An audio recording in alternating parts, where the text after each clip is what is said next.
Let's check out some of the minis I've made from scraps or items I saved from the landfill. Up first, I'm making glasses using wire I salvaged from a twist tie.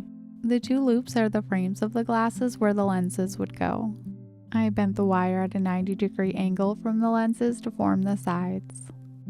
This teeny bend is the part that would go over your ear. I gave it a really dramatic bend so I could cut off the excess. Many people have made wire glasses like this, but I'm adding a new detail. To make the frames more substantial, I'm adding a coat of wood glue.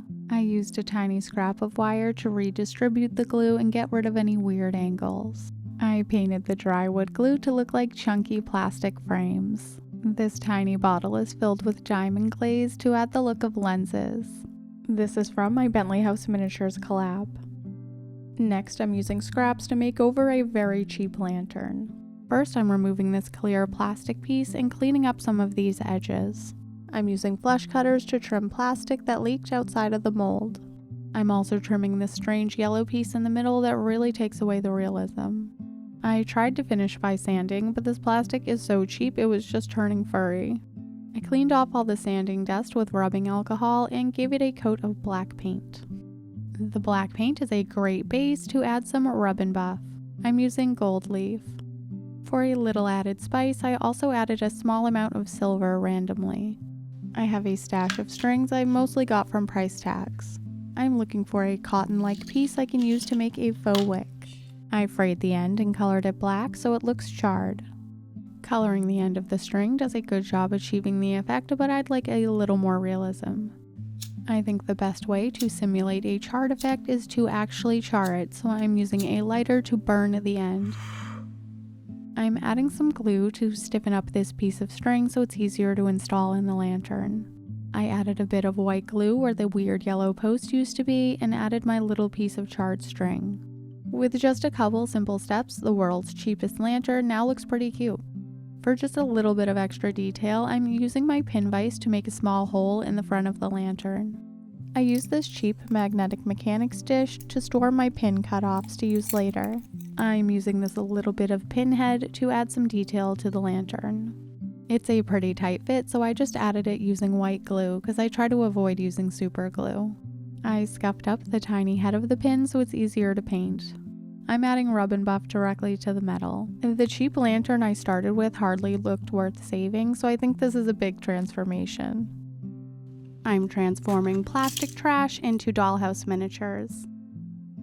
I'm using plastic from memory card packaging, batteries, and other random junk. I'm starting by drawing myself some guidelines for cutting the plastic into various shapes. For this shallow plastic piece, I drew a circle and two little handles. This is the same type of plastic, but I drew a space where I can add a handle to turn it into a pan. For each of the pieces, I drew guidelines that fit best with that piece of plastic and cut off the excess. This bit of memory card holder plastic was too deep for me, so I cut off some of the rim and made it a shallower pan. To prepare the plastic for paint, I sanded most of them, aside from a couple really flimsy ones. For the pieces that could handle it, I used the sandpaper to fix any sharp edges, round some corners, and add some tooth to the surface so the paint will stick. The prep is complete, so I'm moving on to paint. To help acrylic paint stick to plastic, I like to add some Mod Podge or white glue. This black paint mixture will serve as the base coat for painting this piece metallic. Even painting the front and back, one coat was pretty see-through, so I added a second coat. While the sheet pan dries, I'm adding baking soda to the same paint mixture. The baking soda adds texture to the paint, which will help me mimic the look of cast iron. I want to paint the top and the bottom at the same time, so I stuck a very flimsy piece of plastic to a pencil with some museum wax. Since this paint mixture has a lot of texture, I like to apply it in a stippling motion. I chose this really thin piece of plastic to receive this textured paint in the hope that it would help stiffen it up and add some weight. Due to my lack of planning, I'm adding the handle now. I chose thicker plastic for the handle and layered two pieces. I glued the handle to the underside with a little nub I created. To unify the handle and the pan body, I decided to add a thick layer of wood glue. I added the wood glue on the outside and inside of the pan. The wood glue will add a lot of strength and weight to this thin piece of plastic. I'm trying a new technique on this flimsy piece of plastic. I love the shape and the clarity, so I coated it on the front and back with some Diamond Glaze to make it look like a plain glass dish. It added some strength and retained the look of clear glass. I'm painting the pieces I think look like a casserole dish using some nail polish. To prevent lap lines, I applied a lot of paint at once to push it around rather than drag a small amount and leave brush strokes.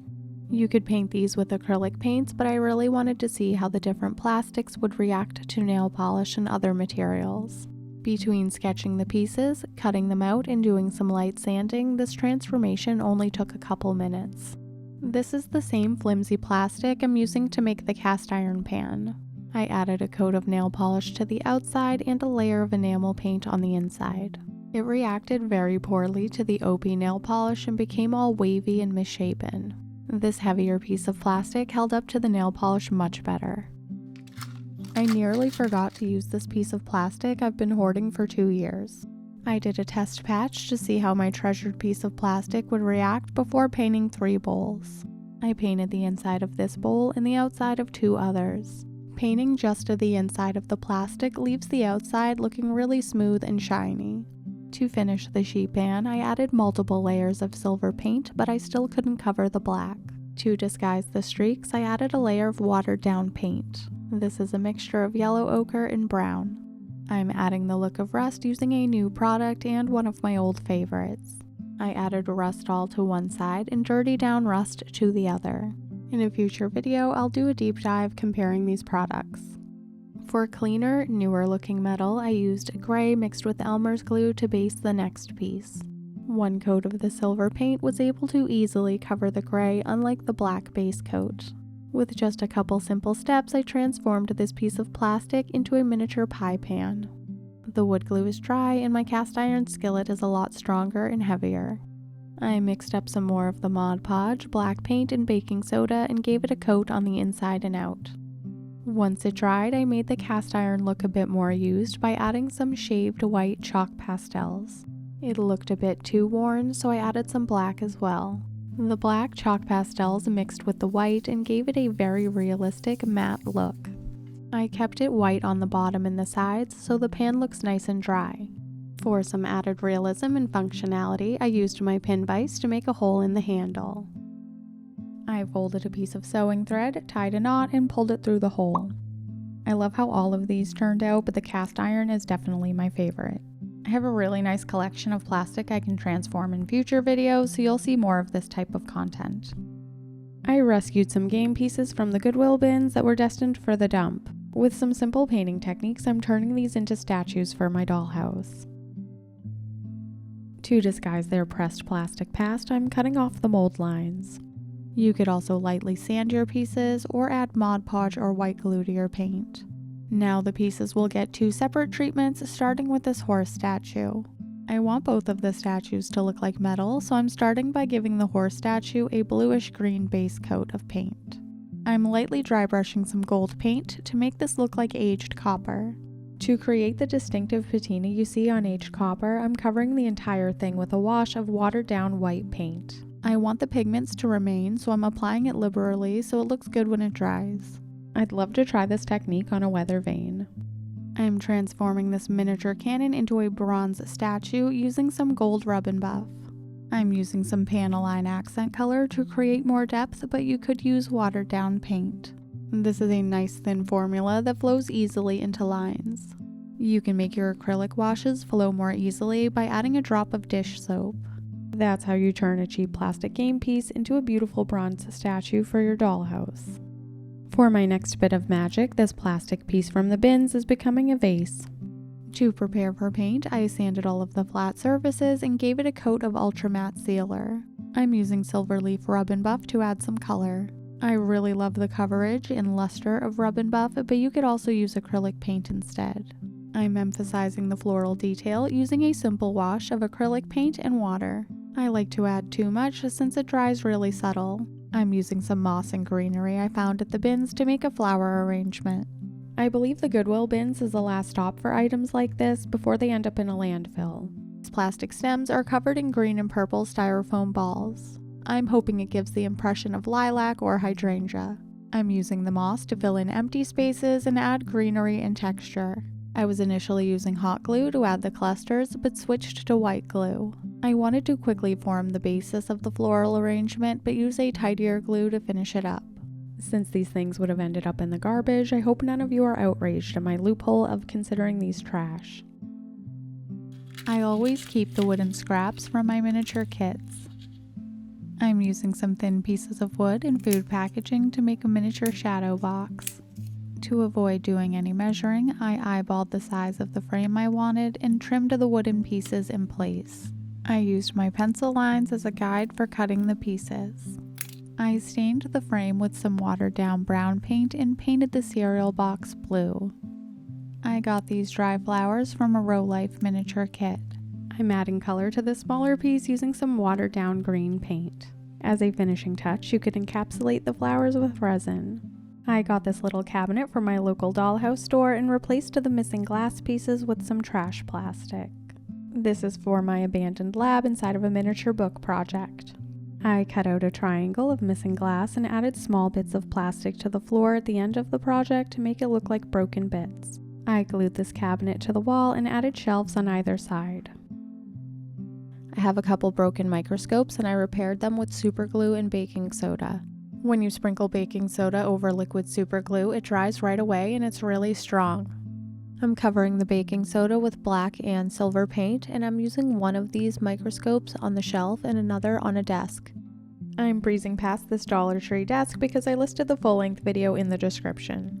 In that video, you can watch me accessorize the desk with an Etsy printable and some hot glue bottles. When you use a microscope, they come with glass slides so you can actually look at something under magnification, so I'm using some trash plastic to cut out some small squares. To make it look like there's actually something on the slides, I'm using a couple different colors of marker. I'm using white glue to attach the slides in front of the microscope like somebody was in the middle of working before this place was abandoned. I'm using some scraps of paper to make a simple metal box to hold the glass slides. I glued the four sides to some paper and cut it out once it dried. I'm painting the box silver and adding some rust effects. I love how dirty down rust looks, but you could also substitute some paint and even some cinnamon. I made some more glass slides using some trash plastic I got from packaging. I'm using some more sweet scrap paper and other junk to make a light fixture. I started by making holes through a piece of scrap mat board into the ceiling using a push pin. Using more mat board, I cut out two of these shapes for the ends. I get mat board scraps for free from Michael's, which frames art and photos. I'm using cardstock to cover the outside, so I glued down my mat board piece. It was too difficult to fold the cardstock over it, so I removed the end pieces and folded it and added them after the fact. Once the glue dried, I cut off the excess. Using the original holes as a guide, I made new holes through the cardstock. I'll be using these holes to add hanging chains from the ceiling, which is why I poked the holes through the paper into the ceiling to make sure all of the holes line up perfectly. Once the paint dried, I added a simple wash, which is just black acrylic paint and water. I use this often, so I make a bunch of it ahead of time and keep it in a squeeze bottle. It can take a while to dry, so I often speed up the process using my heat gun. I'm using Q-tips as the fluorescent light bulb, so I need to remove the cotton. I cut the Q-tips to the right size, and now I'm covering them with packing tape so they'll look shiny like glass light bulbs. I believe over time this packing tape will turn yellow, so they'll eventually look cooler the older the project gets. Before I install the light bulbs, I'm adding the chain. I'm using a really small chain from an old piece of jewelry, and I'm adding a small amount of wire through the bottom link. I folded the wire in half with some pliers and snipped it. I put the wire through the hole and used super glue on the back to hold it in place. I created the same thing on the other end and glued them to the ceiling. The chains are gold, so I'm covering them up with dirty down rust, and I also add some to the light fixture. Off camera, I added super glue to the chain to keep it from swinging and moving, so the chains are just stuck straight. I left the playlist for this project in the description so you can see everything you missed, but for now I'm adding some cobwebs using a used dryer sheet. I don't remember where I learned this trick, but it's important to use a used dryer sheet because an unused one won't pull apart as well. I'm gently tugging at the used dryer sheet to make it look less uniform and gluing it in place. I'm attaching it with Fabri-Tac, and I learned it's really important to let the glue dry before you start stretching and manipulating it. The glue holding down the cobwebs is definitely dry by now, so I'm adding some extra glue in areas I want to tack the ends to. This can be a bit fiddly, so just stretch the dryer sheet until it looks how you like. I used either Fabri-Tac or white glue to tack it down. A toothpick was really helpful for stretching the dryer sheet and tacking it in place. I'm adding something a little extra to the cobweb on the left side. I bought this faux snow from Dollar Tree last year and have been regretting it ever since because they are a disastrous staticky mess. I'm using one on this cobweb to look like a sack of spider eggs. I love to create tiny, simple details like this, so the more someone looks at a miniature I make, the more details they find. I traced a circle onto scrap foam core to make a cash register. I'm cutting straight up and down so the edges are straight and not angled. I'm cutting my circle into 4 even pieces. I traced one of the wedges onto more foam core and cut a 5th piece so the register will be wide enough. I traced each end onto cereal box and capped each side. I'm covering all the texture and unevenness of the foam core with cereal box. I folded the cereal box so I can cover the back and the front curve with the same piece. I like to attach a piece that's too big and then cut it to be the perfect size. I want this to look like a fancy antique register, so I'm using more pieces of cereal box to add details. I cut 2 pieces of cereal box slightly bigger than the base. To make a working drawer, I added 3 strips, leaving the front open. To make the drawer, I cut a rectangle of cereal box that will fit inside of the space I just made and added a piece of cereal box around each of the edges. Once I checked that it fits and works properly, I added a larger rectangle of cereal box to create the drawer front. I added a skinny strip of cereal box to each side, leaving some overhang. I'll add more detail there later. I gave the register a coat of yellow ochre paint, and now I'm adding more detail using lace. The old cash registers that are inspiring this project have a really nice fancy engraved quality. Gluing lace to the surface is a great way to mimic that texture. I'm cutting up a couple different lace ribbons I have and using white glue to apply it. For more detail, I added a border with this rope string that attached a price tag to something I bought. If I was doing this again, I would stick to the much flatter lace like I'm using right here, rather than the really bulky embroidery lace I used on the front and sides. To make my metallic paint pop, I painted the entire register with a base coat of yellow ochre covered with gold paint. This step's a little scary because I already like how this looks, but to emphasize all of the different textures, I'm adding a bit of black wash. This is just watered down black acrylic paint. I'm using some sewing pins to create rows of buttons. I cut 12 in total, and I'm covering them with a mixture of black paint and white glue. I used a little bit of white glue to push them into the holes I made. To make the window that displays the price, I traced a couple shapes onto some more cereal box. There are 2 pieces layered on top of one another. To make it look like there's a price being displayed on the window, I cut out a graphic from a magazine and glued it to a piece of cereal box painted black. I'm gluing some trash plastic over top of it to make it look like it's covered with glass. In order to make the glue disappear, I need to entirely cover this piece with glue and then squish my plastic into place. To make the handle for the register, I traced a shape onto some more cereal box.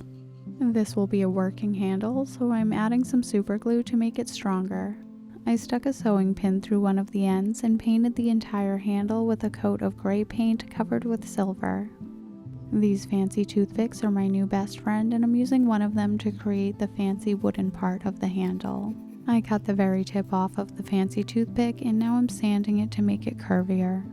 I attached it to some tape and stained it with some watered down brown paint. I inserted the pin into the foam core so the handle goes back and forth and looks like it works.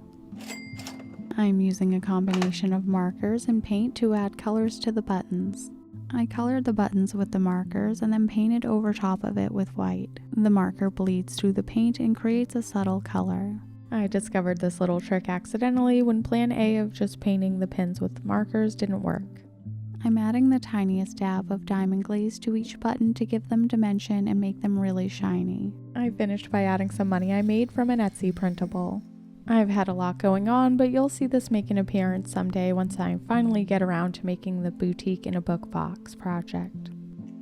I'm transforming tire valve stem caps into tiny cakes without using any clay. Since these caps go on the outside of your tire, they tend to get a little dirty, so I'm giving them a quick clean. Starting with a clean surface will help anything I add to them, like paint and glue, stick. I'm using these foam thimbles I got at the Dollar Tree to protect my fingertips while I flatten the top. I removed the bump from 2 of them and I'm keeping it on 1. I'm filling the caps with hot glue and sticking them to various surfaces to hold them while I decorate them. The hot glue stuck really well to the wooden sticks, but not so much to the smooth metal tweezers. First up, I'm using some round, no-hole beads to look like a piped border. I'm adding a lot of glue, but it will eventually be covered up. I spent about 2 seconds adding the beads one at a time using tweezers before resorting to a less tedious method. It's a lot easier to drop a bunch of beads into the wet glue all at once. The glue is nice and slippery, which makes it easy to slide the beads into place.